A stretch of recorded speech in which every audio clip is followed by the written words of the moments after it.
Hoje nós vamos falar sobre o DNA recombinante, onde a maior parte das questões dizem respeito a esse tema. Professor, o que é o DNA recombinante? É um trecho de DNA, anota isso no teu caderno, é um trecho de DNA que vai ter uma parte que não era dele. Ou seja, você tem uma molécula de DNA que tem um trechozinho lá que não fazia parte anteriormente desse DNA. Por exemplo, eu tenho aqui um plasmídio, que é um DNA bacteriano, aí eu corto o plasmídio e coloco nele um outro gene. Entendeu? Então tá aqui o plasmídio, cortei o plasmídio e coloquei nele um gene que não era dele. Então esse plasmídio, ele tem um gene que não fazia parte dele. É o chamado DNA recombinante. Tá vendo essa enzima aqui? DNA ligase? Então essa enzima é para ligar DNA a DNA. A enzima que corta o DNA, nós chamamos de enzimas de restrição. Vou já falar para vocês sobre elas. E a enzima que liga DNA a DNA é chamada de DNA ligase.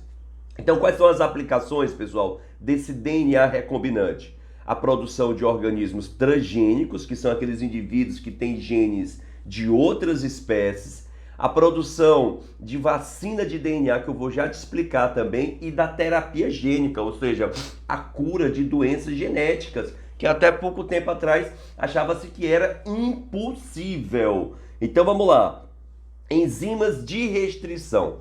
Pessoal, essas enzimas de restrição, elas são retiradas de bactérias.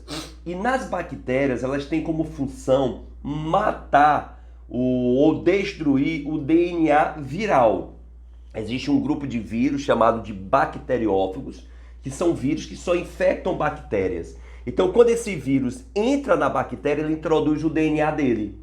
Então, essa enzima de restrição vai procurar pontos de encaixe nesse DNA viral. Se encontrar um ponto de encaixe, ela vai cortar esse DNA inativando o vírus. Tudo bem? Então, enzimas de restrição, que também são chamadas de endonucleases, elas são obtidas a partir de bactérias. E elas cortam o DNA em pontos específicos.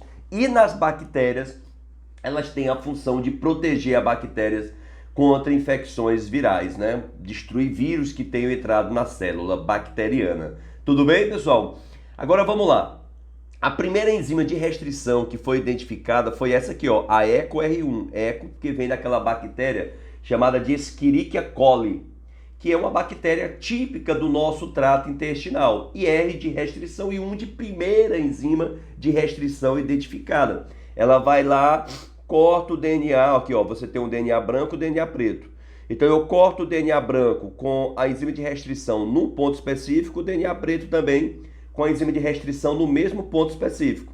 Aí vai formar tipo uma tesoura que permite o encaixe embaixo e em cima. Então esse DNA branco depois pode se ligar com esse DNA preto através daquela enzima chamada de DNA ligase. E aí você tem agora um DNA recombinante, um DNA que tem um trecho que não fazia parte dele. E assim nós conseguimos, por exemplo, produzir os organismos transgênicos. Por exemplo, os organismos transgênicos, os alimentos transgênicos, aqui no Brasil, soja, milho, arroz, feijão, seja qual for o alimento transgênico, tem que ter esse Tzinho na embalagem, tá bom? Praticamente 100% do alimento que nós ingerimos aqui no Brasil são transgênicos, principalmente o milho, a soja, o trigo e também o feijão, são alimentos transgênicos. Agora, tem uma diferença, pessoal, entre transgênico e OGM. Professor, o que é OGM? É assim, se liga aí na dica. OGM é organismo geneticamente modificado. E transgênico é um OGM. Todo transgênico é OGM, porque ele foi geneticamente modificado. Só que o transgênico recebeu o gene de indivíduo de outra espécie, de uma bactéria, de um fungo, uma planta que recebe de outra planta de espécie diferente. Aí ela é transgênica. Agora, nem todo indivíduo OGM, geneticamente modificado, é transgênico. Por exemplo, na terapia gênica, você tem um gene defeituoso. E aí você coloca o gene normal, da mesma espécie. Você vai trocar o gene defeituoso pelo gene normal. Mas é o gene da mesma espécie. Então o indivíduo ele é OGM, mas não é transgênico. Só é transgênico se receber gene de espécie diferente. Captou aí a informação, pessoal? Então, todo transgênico é OGM, porque foi geneticamente modificado. Mas nem todo OGM é transgênico, porque só é transgênico se receber gene de espécie diferente. Por exemplo, essa imagem aqui que foi até cobrada no Enem. Você pega da bactéria o DNA de uma bactéria, o gene da bactéria e liga ao gene da planta. E aí essa planta fica mais resistente, mais produtiva. Então essa planta ela é OGM, porque ela foi geneticamente modificada, mas ela também é transgênica, porque ela recebeu o gene de uma outra espécie, tá bom? Que no caso aí uma bactéria, tá bom? Então, pessoal, com os transgênicos foi possível, por exemplo, com as plantas, aumentar a produtividade de forma significativa. Se hoje no planeta tem pessoas passando fome, não tem nada a ver com a produção de alimento. Produção de alimento mais que quintuplicou no mundo todo. A questão é problemas sociais e problemas políticos, que faz guerras também, que fazem com que as pessoas não tenham alimento suficiente em sua mesa, tá bom? Então, vamos dar um exemplo aqui que é muito cobrado no Enem, pessoal, que é a produção da insulina recombinante. A insulina é uma proteína, vocês já viram comigo lá em fisiologia, é uma proteína que é necessária para poder a glicose entrar nas células. Pessoas que têm diabetes mellitus tipo 1, elas não produzem insulina. Então elas têm que aplicar a insulina nela, mas nem sempre teve a insulina lá disponível, pessoal. A insulina antigamente ela era muito cara e era obtida a partir da insulina produzida por porcos ou por bois. Então você tinha que matar muito porco, muito boi para no pâncreas dela ali tirar um pouquinho de insulina. Era muito rara a insulina. Ainda tinha um problema. A insulina do porco e do boi não são, né, iguais à nossa. Tem uns aminoácidos lá diferentes. Então muitos tinham rejeição a essa insulina e acabavam morrendo. Hoje é possível, graças à técnica do DNA recombinante, produzir insulina transgênica em larga escala. Então o que eu faço? Eu, através do projeto Genoma Humano, consigo identificar todos os genes humanos. Vou lá com a tesourazinha biológica, que é a enzima de restrição, e corto apenas o segmento que corresponde ao gene da insulina humana. Aí eu pego o plasmídio, que vai servir como vetor, poderia também ser um vírus. Vírus também modificados podem funcionar como vetores.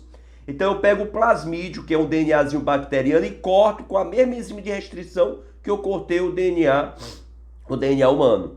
Abri o plasmídio agora com a enzima ligase, eu vou ligar nesse plasmídio o gene humano, tá vendo? O gene humano da insulina. Então eu tenho agora um plasmídio recombinante, um DNA recombinante.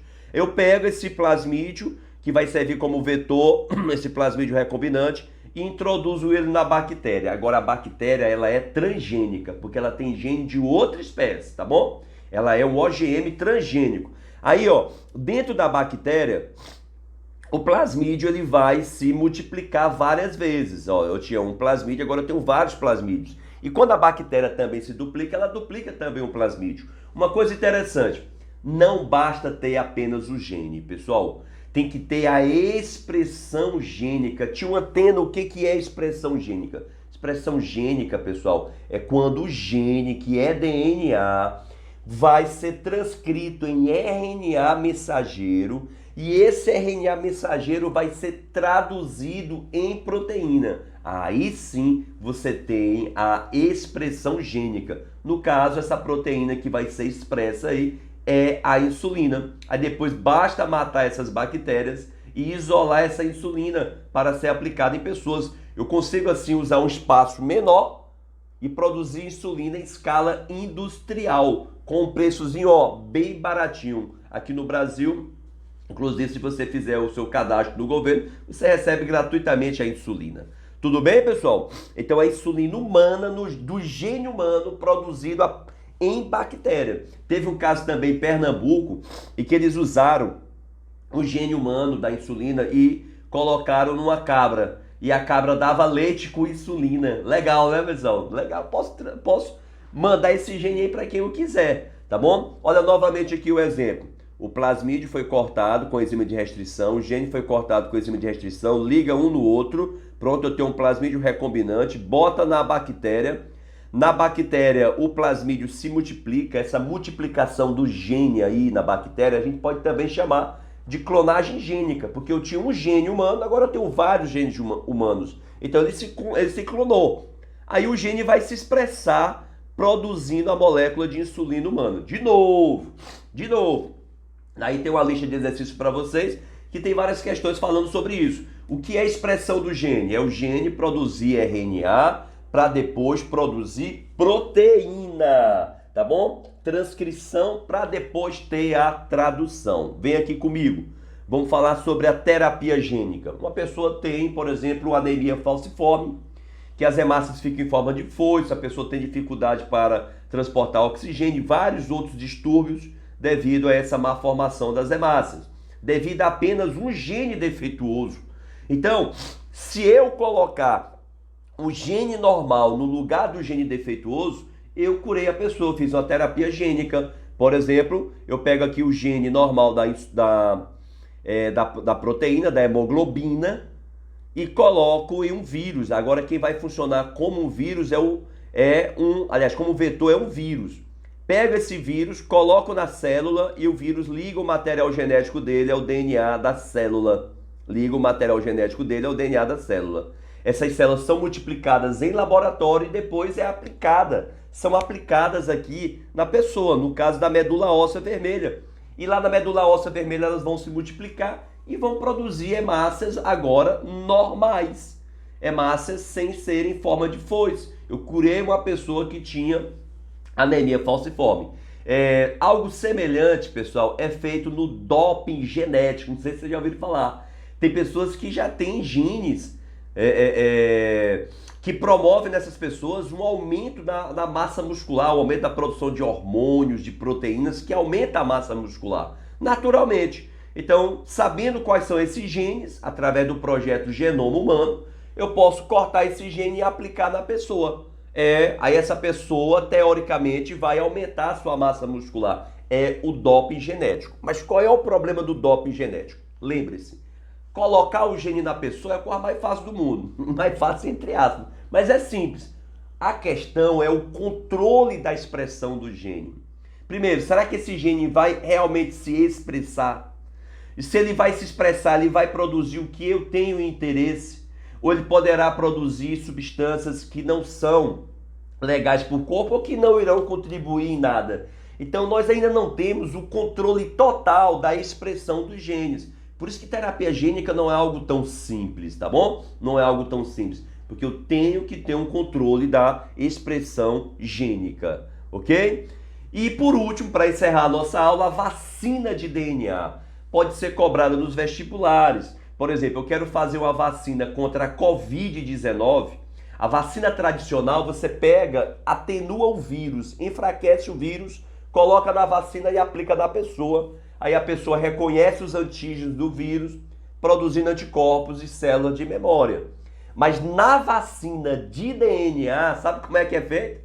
Eu pego o gene do vírus, ou da bactéria, ou do protozoário. Eu pego o gene, corto aquele gene e injeto na pessoa. Aí a pessoa vai ter dentro do núcleo de algumas células, vai ter o gene do vírus. E aquele gene do vírus vai se expressar produzindo proteínas, que são antígenos, estimulando o teu corpo a produzir anticorpos e células de memória em grande quantidade. Essa é a vacina de DNA. Por exemplo, tá aqui o gene do patógeno, material genético do cara que causa a doença, e aqui o plasmídio, que é o vetor. Ligo no plasmídio e aplico nas células musculares da pessoa. Aí esse gene do patógeno vai lá se expressar produzindo proteínas, os antígenos, que estimulam o corpo a produzir anticorpos e células de memória para toda a vida. Aí não tem mais que fazer reforço. Ah, professor, então é muito legal a vacina de DNA. De novo, é simples colocar o gene do patógeno em você. A questão é o controle desse gene, a expressão desse gene. Será que ele vai se expressar mesmo da forma como eu quero? Será que ele vai produzir mesmo a substância que eu quero, de meu interesse? Lembre-se que um gene pode sofrer splice genético, produzir RNA diferentes, que produzem proteínas diferentes. Então essa é a questão, o controle dessa expressão gênica. Pessoal, encerrou a nossa aula sobre biotecnologia, espero que vocês tenham gostado. Tem uma atividade aí para vocês fazerem, façam a atividade, é muito importante. Coloquei na atividade questões também da aula anterior, sobre DNA fingerprint, sobre clonagem. Então se liga aí, galera, que a nossa aula é show!